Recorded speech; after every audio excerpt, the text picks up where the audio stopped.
ঝালকাঠির বরিশাল মহাসড়কের প্রতাপ এলাকায় টায়ারে আগুন দিয়ে সড়ক অবরোধের অভিযোগে দুই যুবককে আটক করেছে ঝালকাঠি সদর থানা পুলিশ। সোমবার সকালে মোটরসাইকেলে আসা কয়েকজন যুবক টায়ারে আগুন ধরিয়ে সরকার বিরোধী ও জয় বাংলা স্লোগান দিয়ে দ্রুত সরে যায়।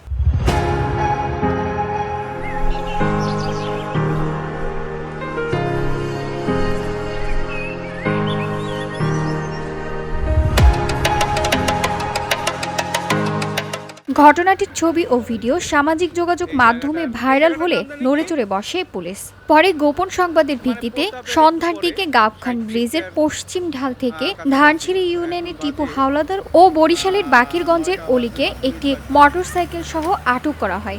আটক দুজনই ছাত্রলীগের পদধারী বলে জানিয়েছেন পুলিশ। তাদের বিরুদ্ধে সড়ক অবরোধ, অগ্নিসংযোগ সহ একাধিক মামলার অভিযোগ রয়েছে বলে জানিয়েছে police. VOD Bangla news desk.